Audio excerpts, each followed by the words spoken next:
નમસ્કાર, હું છું પ્રિયંકા. તમે જોઈ રહ્યા છો સિટી કવરેજ ન્યૂઝ. આજના મુખ્ય સમાચાર.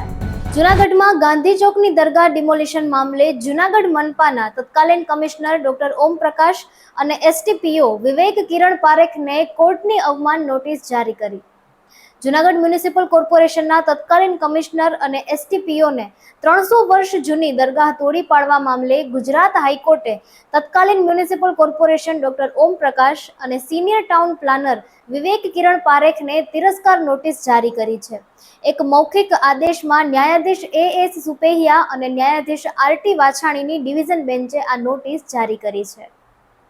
જૂનાગઢ મનપાએ હાઉસ ટેક્સના વળતરની મુદતમાં 15 દિવસનો વધારો કર્યો છે. 15 જુલાઈ સુધી ટેક્સ ભરનારને 10 થી લઈને 14% સુધી વળતર મળશે. અગાઉ હાઉસ ટેક્સ વળતરની મુદત 30 જૂન સુધી નક્કી કરવામાં આવી હતી. જોકે હવે તેમાં 15 દિવસનો વધારો કરી 15 જુલાઈ સુધીની મુદત કરાઈ છે. એટલે કે 15 જુલાઈ સુધીમાં હાઉસ ટેક્સ ભરનારને 10% થી લઈને 14% સુધીનું વળતર આપવામાં આવશે. જૂનાગઢ નરસિંહ મહેતા સરોવર હવે છલકાશે નહીં.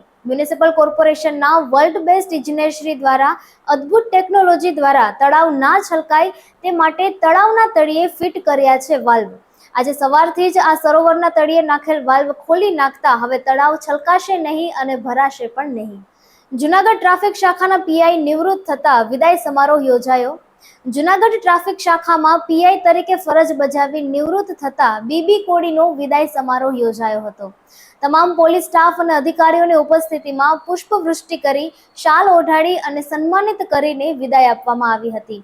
દરમિયાન નિવૃત્તિ પામેલ ટ્રાફિક શાખાના પીઆઈ બીબી કોડીએ તમામનો આભાર માન્યો હતો અને પોલીસ તરીકેની તેમની કારકિર્દીની શરૂઆતથી વિદાય સુધીની સફરની વાત કરી હતી. મધુરમમાં વિરોધ પ્રદર્શન દરમિયાન રોડ બ્લોક કરનાર 12 સામે સી ડિવિઝનમાં ગુનો દાખલ. રાષ્ટ્રીય પિછડા વર્ગ મોરચા દ્વારા વિવિધ મુદ્દે રસ્તા રોકો આંદોલન કરાયું હતું. મધુરમમાં રાષ્ટ્રીય પિછડા વર્ગ મોરચા દ્વારા વિવિધ મુદ્દાઓને લઈને વિરોધ પ્રદર્શન કરવામાં આવ્યું હતું. આ વિરોધ પ્રદર્શન દરમિયાન રસ્તા રોકો આંદોલનને કરવામાં આવ્યું હતું, જેને કારણે 1 થી 1.5 કિલોમીટર લાંબી વાહનોની લાઈનો લાગી ગઈ હતી. આ ઉપરાંત 2 એમ્બ્યુલન્સ પણ ફસાઈ હતી, જેને સી ડિવિઝન પીઆઈ વિજય સાવજ અને સ્ટાફે મહા મુસીબતે અન્ય રસ્તેથી તાત્કાલિક રીતે બહાર કાઢી હતી. ત્યારે રસ્તાને બ્લોક કરનાર 12 લોકો સામે સી ડિવિઝન પોલીસ સ્ટેશનમાં ગુનો દાખલ કરવામાં આવ્યો છે. યુનિવર્સિટી દ્વારા 70 રૂપિયામાં મળતું ટ્રાયકોડમાં ખાનગી કંપનીઓ 150 રૂપિયામાં વેચે છે.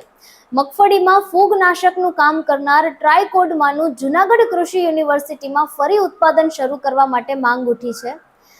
ભારતીય કિસાન સંઘનો આરોપ છે કે પ્રાઇવેટ કંપનીઓએ વધુ નફો મેળવવા જૂનાગઢ કૃષિ યુનિવર્સિટીમાં બનતું ટ્રાયકોડમાં બંધ કરાવ્યું છે. જૂનાગઢની કૃષિ યુનિવર્સિટીમાં ટ્રાયકોડમાં ફરી બનાવવાનું શરૂ કરવામાં આવે તેવી ભારતીય કિસાન સંઘ દ્વારા માંગ કરાઈ છે. ભારતીય કિસાન સંઘના સંયોજક મનસુખભાઈ પટોડિયાએ કૃષિ મંત્રી રાઘવજીભાઈ પટેલને પત્ર પાઠવ્યો છે. પત્રમાં જણાવ્યું છે કે મગફળીના પાકમાં ફૂગનાશકનું કામ કરનાર ટ્રાયકોડમાં જૂનાગઢ કૃષિ યુનિવર્સિટી દ્વારા 70 રૂપિયે કિલોના ભાવમાં વેચાતું હતું, પરંતુ ખાનગી કંપનીઓ 150 રૂપિયામાં વેચે છે. એટલે વધુ નફો મેળવવા માટે ખાનગી કંપનીઓએ જૂનાગઢ કૃષિ યુનિવર્સિટીમાં બનતું ટ્રાયકોડમાં યેનકેન પ્રકારે બંધ કરાવ્યું છે. ભાજપમાં રાષ્ટ્રીય અધ્યક્ષની પસંદગી માટે પ્રક્રિયા. ભાજપના રાષ્ટ્રીય અધ્યક્ષની પસંદગી માટે પ્રક્રિયા શરૂ કરી દેવાઈ છે. રાજ્યોમાં સંગઠન માટેની ચૂંટણી પ્રક્રિયા પણ શરૂ થઈ છે. પ્રદેશ ભાજપ પ્રમુખોની પણ ચૂંટણી પ્રક્રિયા શરૂ કરવામાં આવી છે. 20 રાજ્યોમાં પ્રદેશ પ્રમુખોની ચૂંટણી કરાશે. 4 રાજ્યોમાં ભાજપે ચૂંટણી માટે પ્રક્રિયા શરૂ કરી છે. નિયમ પ્રમાણે 20 રાજ્ય સંગઠનની ચૂંટણી થવી જરૂરી છે. આમ આદમી પાર્ટીના નેતા ગોપાલ રાયે જણાવ્યું કે વિસાવદરના ચૂંટણી પરિણામથી સ્પષ્ટ થાય છે કે લોકો ભાજપથી ત્રસ્ત છે અને બદલાવ ઈચ્છે છે. જનતા જે વિકલ્પની રાહ જુએ છે, જનતાને એ વિકલ્પ આમ આદમી પાર્ટીમાં દેખાય છે.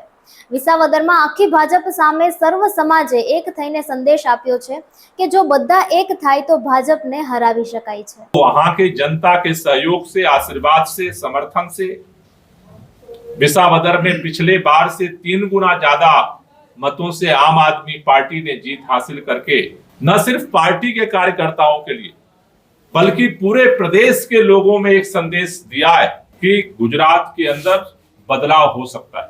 विसावदर का चुनाव इसलिए महत्वपूर्ण है कि विसावदर की सीट तो एक थी, लेकिन चुनाव पूरी सरकार लड़ रही थी, कैंडिडेट नहीं लड़ रहा था. चुनाव पूरी पार्टी लड़ रही थी। केंद्रीय मंत्री, मुख्यमंत्री, सारे धारासभ्य, सारे सांसद, सारे चेयरमैन विसावदर के 294 बूथ पर चप्पे चप्पे पर बैठे हुए थे। पैसा बहाया गया, दारू बांटी गई, प्रशासन का दुरुपयोग किया गया, लोगों को डराया गया, धमकाया गया। जो कुछ भी भाजपा कर सकती थी, उसकी सरकार कर सकती थी, सब कुछ किया।